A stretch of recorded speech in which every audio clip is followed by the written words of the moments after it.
chaque année, la France va connaître son ouverture générale. Et le chasseur aime toujours savoir ce que la météo du printemps et de l'été lui a réservé en termes de reproduction. Difficile de jouer le devin, mais là demeure le secret de la chasse française, l'interrogation avant la rencontre.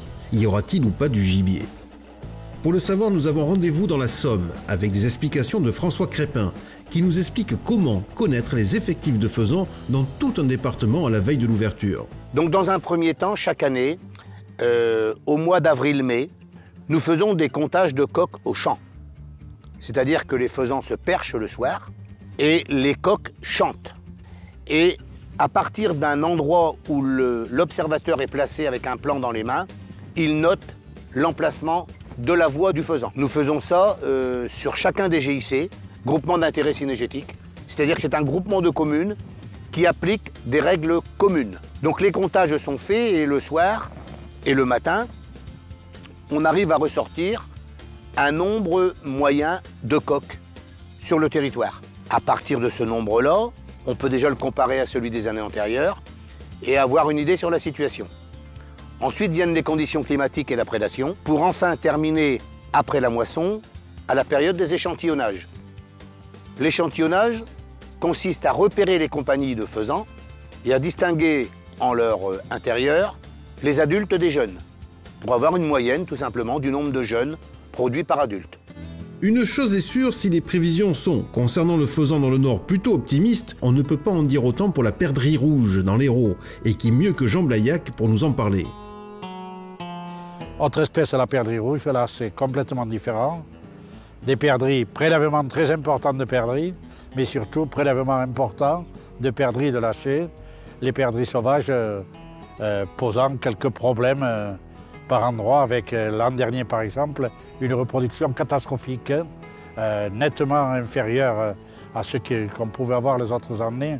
Dans le département de l'Hérault, l'étude qui a été menée nous a donné une reproduction de 0,5 jeunes par adulte, ce qui est catastrophique et qui engendre des baisses de population, sachant qu'à partir d'un jeune par adulte, on est au niveau d'une baisse obligatoire. J'ai pu constater qu'aux endroits où il y avait des lâchers importants chaque année, on avait un déséquilibre mâle-femelle de plus en plus important. Et c'est pour ça que dans le département de l'Hérault, on va s'efforcer de mener un travail pendant les années à venir. On a commencé l'année dernière pour voir ce qu'il en était au niveau justement de ces populations sauvages. Et on a pu constater qu'on avait justement sur un prélèvement de plus de 200 oiseaux l'année dernière, on a eu ce taux de reproduction de 0,5 dont je vous parlais, qui est plus que catastrophique. C'est désastreux et il faut voir si dans les années à venir, et il en sera de même. J'ose espérer que ce ne sera pas le cas. Cette année, il semblerait, les premières constatations de l'année, sembleraient nous donner des résultats un peu plus satisfaisants. Croisons les doigts pour que les chiffres de la reproduction de la perdrix rouge soient croissants encore cette année. Mais vous l'aurez compris, d'une région et d'une espèce à l'autre, les prévisions varient. Les fédérations mettent donc tout leur savoir de comptage pour assurer l'équilibre des espèces. Alain Durand, bonjour. Bonjour. Lionel, bonjour. Bonjour Antoine. Alain Durand, vous êtes le vice-président de la Fédération nationale des chasseurs, le président de sa commission technique. Vous êtes également président de la Fédération des chasseurs de Seine-Maritime, une fédération qui est très à la pointe du combat en faveur du petit gibier, notamment la perdrix grise qui a connu des hauts et surtout des bas ces dernières années. Le faisan, lui, va mieux, le lapin, ça dépend, le lièvre aussi, c'est des périodes. Enfin, globalement, quelle est la situation du petit gibier aujourd'hui en France ? Je pense que pour la prochaine saison, la situation est correcte. On a, après des années difficiles, on revient à une situation pas mirobolante, mais ça va bien se passer. En plus, on vient d'avoir un mois de juin extraordinaire, donc pour la perdrix, au moment des pics d'éclosion, on est tout à fait bien placé, beaucoup d'insectes, donc même si on avait peu de couples au début, on va avoir quand même des couples qui vont se reproduire normalement, on devrait avoir de bonnes densités, de bonnes populations de perdrix. Le lièvre, il se maintient normalement, pas de problème. Maintenant, les politiques faisant dans les départements font que c'est un oiseau qui aujourd'hui se développe bien, et il nous a été bien utile pour éviter le découragement de nos institutions locales Pas trop de perdrix une année, 2 années pas de perdrix, 3 années pas de perdrix, ça commençait à devenir délicat. Donc le faisan est venu un peu nous aider. Et puis si en plus cette année on a perdrix et faisan, ben, tant mieux. Hein. Oui, la perdrix, on est parti sur une année déjà l'an dernier qui était assez bonne, même si les chiffres étaient très faibles. Mais enfin, il y avait eu une bonne année à perdrix. Et c'est sur ces bases que cette année, donc, c'est encore mieux. Tous les indices, je vais dire, sont au vert à ce niveau-là. Vous avez parlé tout à l'heure du faisan. La Fédération du Pas-de-Calais avait fait des gros travaux sur le faisan. Aujourd'hui, on peut dire que de très nombreux départements ont suivi l'exemple du Pas-de-Calais. Ah oui. Du nord comme au sud de la Loire. Puisque vous citiez mon département tout à l'heure, actuellement sur une 50aine de GIC qu'il y a en Seine-Maritime, il y en a plus de 20 qui se sont lancés dans la politique faisan. Mais faisan de souche sauvage. Ce sont des oiseaux sauvages que nous allons reprendre. Et ensuite, on les ramène chez nous. On fait, j'allais dire, couver les œufs, etc.